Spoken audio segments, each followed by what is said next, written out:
Law number 1. Law of infection. It means avoid unlucky and unhappy people. ಇದರ ಅರ್ಥ ಏನು?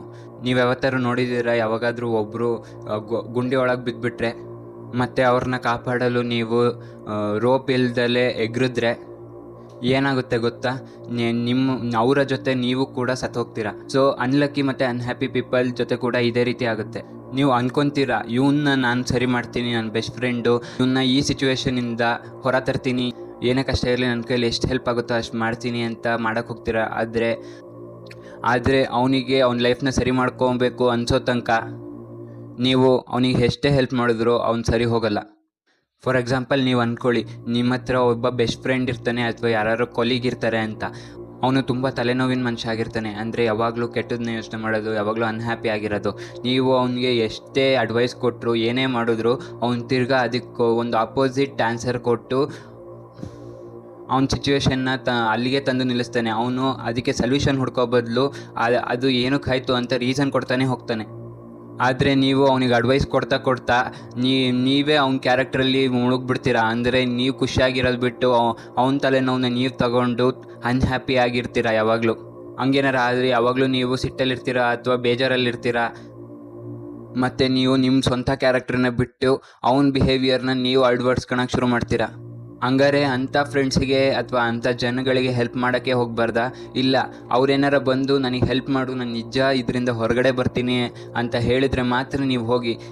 ನೀವೇನಾದರೂ ಸ್ವಂತವಾಗಿ ಅವ್ರಿಗೆ ಹೆಲ್ಪ್ ಮಾಡ್ತೀನಿ ಅಂತ ಮುಂದೆ ನುಗ್ಗಿದ್ರೆ ಅವರು ನಿಮ್ಮ ಅಡ್ವೈಸ್ನ ಕೇಳೋಕ್ಕಿದ್ರೆ ಸರಿ, ಕೇಳಲಿಲ್ಲ ಅಂದರೆ ಅವ್ರು ಯಾವತ್ತೂ ಬದಲಾಗೋದಿಲ್ಲ. ಅಂಥವ್ರನ್ನ ನೀವು ಅಲ್ಲಿಗೆ ಬಿಟ್ಟುಬಿಡಿ. ಇದ್ರ ಬಗ್ಗೆ ಇನ್ನೊಂದು ಪಾಪ್ಯುಲರ್ ಸ್ಟೋರಿ ಇದೆ. ಅದೇನೆಂದರೆ, ಈ ಸ್ಟೋರಿನ ಲಿಯನಾರ್ಡೋ ವಿಂಚಿ ಅವರು ಹೇಳಿದ್ದು. ಯಾರು ಮೊನಾಲಿಸಾ ಪೇಂಟಿಂಗ್ ಮಾಡಿರ್ತಾರೋ ಅವರು. ಒಂದು ಕಾಗೆ ಇರುತ್ತೆ, ಅದು ಒಂದು ಸೀಡ್ನ ಒಂದು ಕೊಕ್ಕೆಯಲ್ಲಿ ಇಟ್ಕೊಂಡು ಹಾರ್ತಾ ಇರುತ್ತೆ. ನೀವು ಸೀಡ್ನ ಒಂದು ಮಂಚ ಅಥವಾ ಹುಳನಾಗಿ ಟ್ರೀಟ್ ಮಾಡಿ, ಆ ಸೀಡು ಈ ಕಾಗೆಯಿಂದ ಹೇಗೆ ತಪ್ಪಿಸ್ಕೊಳೋದು ಅಂತ ಒದ್ದಾಡಿಕೊಂಡು ಯೋಚನೆ ಮಾಡ್ತಾ ಇರುತ್ತೆ. ಅದರ ಮಿಸ್ಟೇಕಾಗಿ ಆ ಸೀಡು ಕಾಗೆಯ ಬಾಯಿಯಿಂದ ಬಿದ್ದು ಒಂದು ದೊಡ್ಡ ಹೈಟಲ್ಲಿರೋ ಕ್ಲಾಕ್ ಹತ್ರ ಬೀಳುತ್ತೆ. ಅದು ಕೂಡ ಅದರಲ್ಲಿರೋ ಹೋಲ್ ಹತ್ರ.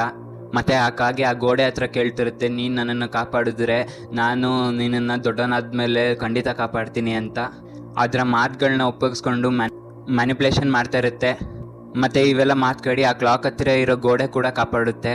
ಮತ್ತು ಸಮಯ ಕಳೀತಿದ್ದಂಗೆ ಆ ಏನು ಸೀಡ್ ಇರುತ್ತೆ ಅದು ದೊಡ್ಡದಾಗ್ತಾ ಒಂದು ಆಲದ ಮರ ಆಗಿ ಬೆಳೆಯುತ್ತೆ. ಮತ್ತು ಆ ಗೋಡೆನೇ ಹೊಡ್ಕೊಂಡು ಬೆಳೆದ್ಬಿಡುತ್ತೆ. ನೋಡಿದ್ರಲ್ಲ, ಆ ಮೊದಲು ಆ ಸೀಡ್ ಏನಂದಿತ್ತು, ನಾನು ನಿನ್ನನ್ನು ಕಾಪಾಡ್ತೀನಿ ಅಂತ. ಆದರೆ ಕೊನೆಗೆ ಆ ಸೀಡೇ ಆ ಗೋಡೆಯನ್ನು ಮುಗಿಸ್ಬಿಡ್ತು. ಸೊ ಯಾವಾಗಲೂ ಇಂಥವ್ರಿಂದ ನೀವು ದೂರ ಇರಿ ಮತ್ತು ನಿಮ್ಮ ಲೈಫ್ಗಳನ್ನ ನೀವೇ ನೋಡ್ಕೊಳ್ಳಿ. ನೀವೇನಾದರೂ ಅಂಥವ್ರಿಗೆ ಹೆಲ್ಪ್ ಮಾಡ್ತೀನಿ ಅಂತ ಹೋದರೆ ನಿಮ್ಮ ಲೈಫ್ನ ನೀವು ಹಾಳು ಮಾಡ್ಕೊತೀರಾ ಅಷ್ಟೇ. ಸೊ ಎಷ್ಟಾಗುತ್ತೋ ಅಷ್ಟು ಅವರಿಂದ ದೂರ ಇರಿ. ಇದನ್ನು ಯಾವಾಗಲೂ ನೆನ್ಪಿಡಿ. You are the member of average 5 people ಅನ್ನೋದನ್ನ. ಅಂದರೆ ನಿಮ್ಮ ಸರ್ಕಲ್ ಹೇಗಿರುತ್ತೋ ಅದೇ ರೀತಿ ನೀವು ಕೂಡ ಆಗೋಕ್ಕೆ ಟ್ರೈ ಮಾಡ್ತೀರಾ. ನಿಮ್ಮ ಸರ್ಕಲ್ ಚೆನ್ನಾಗಿದ್ರೆ ಬೆಳಿತೀರಾ, ಇಲ್ಲ ಅಂದರೆ ಅಲ್ಲೇ ಉಳಿದು ಬಿಡ್ತೀರಾ.